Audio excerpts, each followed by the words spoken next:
affairs.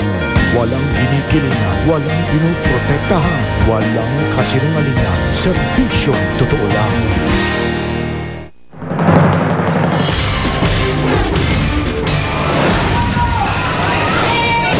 Mas matinding gulo, sumiklab sa pagpapatuloy ng demolisyon sa New Manila, Quezon City.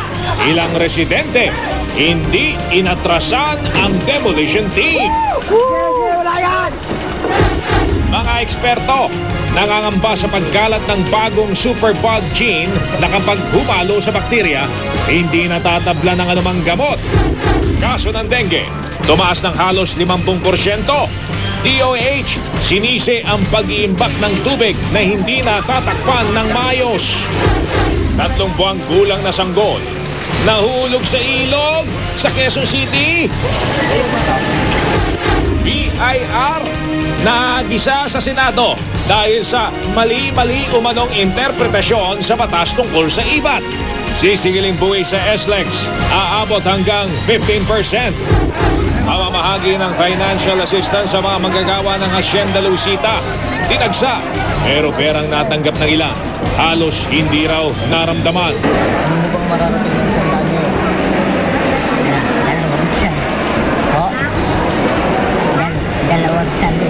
Dalawang salok ng bigas.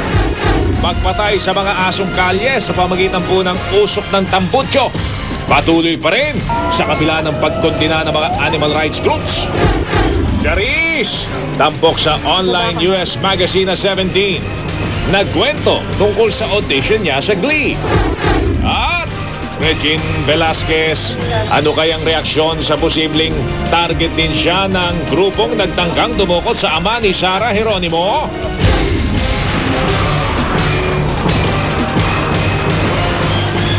Mula sa GMA Network Center, narito si Mel Bianco, Mike Enriquez. Ito ang 24 Oras.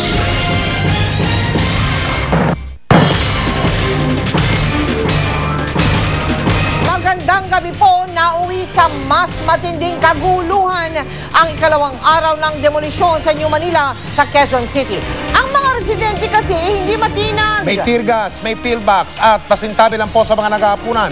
Maging dumi ng tao, ipinukol ng mga palaban ng mga residente sa mga otoridad. Mula sa New Manila, nakatutok live si Chino Gaston. Chino, kamusta na?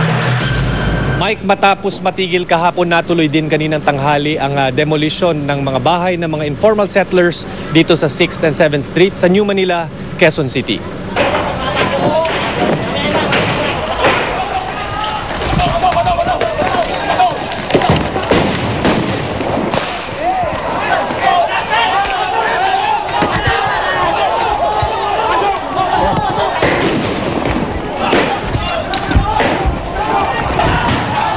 Kanilang pagbabanta, lumaban ng mga residente ng ipinade-demolish na lugar.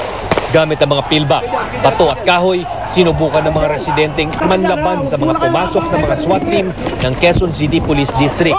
Ang ilan sa mga residente, dumi ng tao at hayop ang ipinukol sa mga pulis.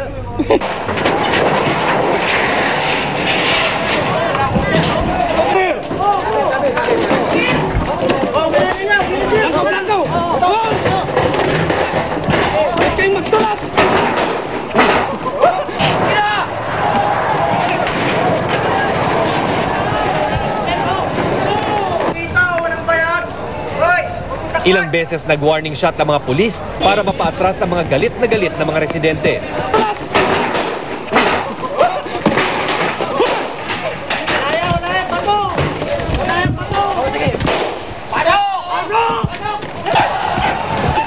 Hindi bababa sa 10 ang mga hinagis at sumabog na pillbox sa buong araw. Ang pulis na ito, natalisod pa habang palusog. Maging ang mga miyembro ng media, todo ang pag-iingat laban sa mga nagliliparang bato at pampasabog. Sa gitna ng kaguluhan, isang pillbox ang bumagsak sa grupo ng mga pulis na binubuntutan ng mga taga-media.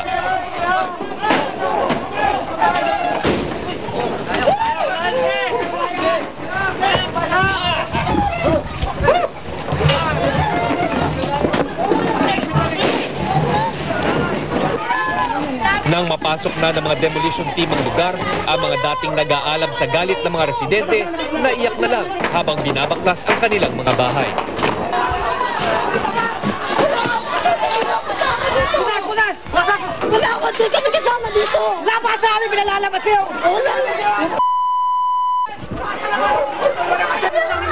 Mga Pilipino kayo! Mga Pilipino kayo!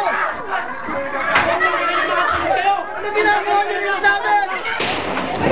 Pero hindi dito natapos ang panlalaban ng mga residente. Habang abala ang mga demolition team sa pag-demolish ng mga bahay, may nagtapo ng tirgas sa kanila.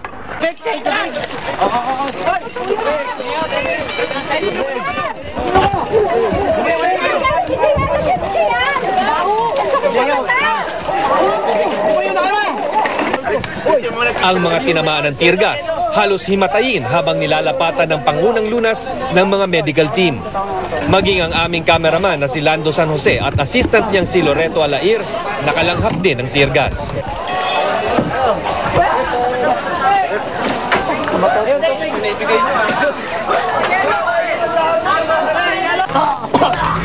Isang tao na pinaniniwala ang nagtapo ng tirgas ang naaresto. Problema ngayon ng mga residente kung saan tutuloy. Karamihan sa kanila ay nagtayo na lamang ng tent sa tabing daan at dito na balak magpalipas ng gabi. Ay, dito ho kami mag-i-stay. Matutulog ngayong gabi, magpalipas. Kaya wala naman relocation ibigay sa amin. Sana bigyan kami ni Pangulong Noynoy ng ng matirhan. Mike, nagtangkapang humingi ng isang araw na palugit itong mga leaders ng mga informal settlers sa court sheriff para palawigin nga o pigilan ng demolition order. Kasama pa si dating Vice President Eufesto Ginggona pero hindi sila napagbigyan. Bit-bit ng court sheriff ang writ of execution para sa demolition. Sa ngayon ay pansamantalang nagsiuwian muna ang mga miyembro ng demolition team at babalik daw bukas para pagpatuloy ang kanilang trabaho. Bukas nakatakda ding dinggin ng Quezon City RTC ang mga inihaing motion ng mga informal settlers laban sa demolisyon. At Mike, mabanggit ko lamang doble pasakit pa para sa mga nawalan ng bahay ngayong araw ang matinding pagbuhos ng ulan. At mapapansin natin sa aking likuran ay patuloy yung paggawa ng mga tolda o mga tent nitong mga informal settlers na nawalan nga ng bahay ngayong araw at pawang gamit lamang nila ang mga plywood at mga tolda na kanilang nakuha sa kanilang mga nasirang bahay. Ito lamang daw ang kanilang panalag sa matinding lamig mamayang gabi at matinding buhos ng tubig. Mike? Chino, yung nakikita natin yan, yung pinakita mo ngayon lamang, kung pwede natin ibalik yung mga nagtatayo ng mga masisilungan nila. Oo, Mike. Yan ba ay dun sa lugar kung saan giniba yung mga bahay? Mike, ito'y nasa tagiliran ng dalawang street, ng 6th at 7th Street. At ito dahil hindi na nga sila makabalik doon sa kanilang lupa na inaangkin ng isang or ito yung subject ng demolition order. Dito na lamang sila nagpasya na magtayo ng kanilang mga tent sa tabi ng kalsada dahil wala pa ayon sa kanila resettlement na ibinibigay sa kanila. Kaya ibig sabihin yan, Chino, darating ang panahon, isa lang sa dalawang pwede mangyari. Kung hindi man tatabuin na naman sila dyan, dapat ihanap sila kung saan sila madadala. Ganun ba yun, Chino? Yes, Mike, kasi ayon sa batas natin, pag nagkaroon ng demolisyon, kailangan rin may resettlement, Mike. So ibig sabihin, nung nag-demolition dyan, wala pa nakahandang resettlement, ika nga, para dyan sa mga taong yan. Ganun ba yun? Ito sinasabi ng mga residente dito, particular ang mga leader, na wala daw nabibigay pa o natutukoy na resettlement sa kanila dahil ang kanilang paliwanag ay habang dinidinig pa nga ito sa korte ang kanilang kaso, ay hindi pa daw napagkakasunduan kung saang resettlement sila mapupunta. Maraming salamat, Chino Gaston. Ilang beses po napatras sa mga otoridad na nagsasagawa ng clearing operation sa New Manila kanina. Isa sa mga panganib na kanilang kinaharap, barikada na may kuryente na inilagay ng mga residente. Nakatutok si Emil Sumangil.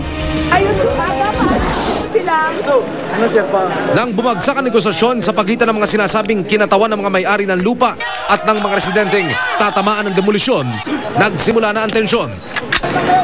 Mas mo, apa signal namin. Pasok kayo, ha? Apa signal namin. Unang papasok ang QCPD SWAT team. Kasunod ang demolition team. Kuryente. Ha? Kuryente. Wala. Kuryente. Pero hindi agad nakapenetrate ang mga pulis. Dahil ang itinayong barikada, papasok sa mga gigibaing bahay. Tinamnan ng live wire. Yan yung kuryente, oh. Ito. Atras mo na. Yung kahoy. Dapat may ano. Bolt cutter. Eh, dahan-dahan, baka sensitive yan. Ang mga residente, noong mga sandaling iyon, inaabangan ng mga pulis na makapasok, tanga ng mga bato.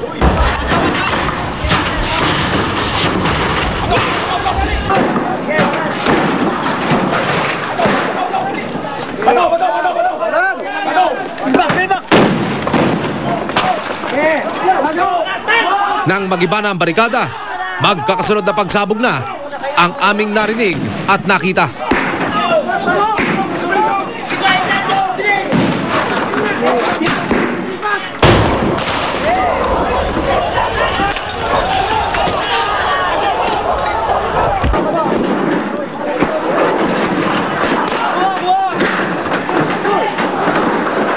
Hindi naging madali ang clearing operation. Baka tamaan ka dyan. Habang papalapit ang mga pulis, lalo namang lumalaban ang mga residente.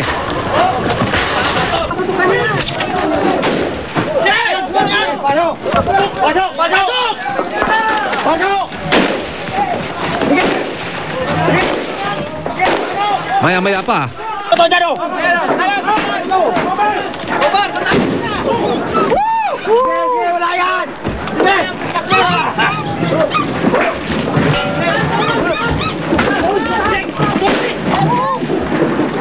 muling pinasabugan ng pillbox ang SWAT team.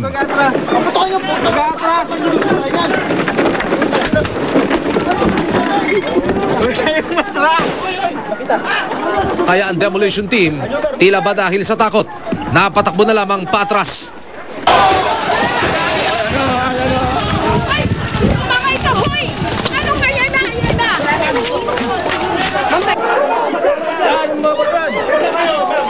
Ilang minuto pa lumipas, na-clear na ang area. Dito na ibinulalas ng mga residente ang kanilang mga sama ng loob.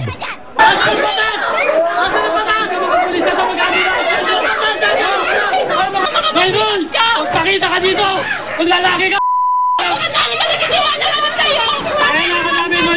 Mga hayop kayo! Mga pulis! Mga bayaran!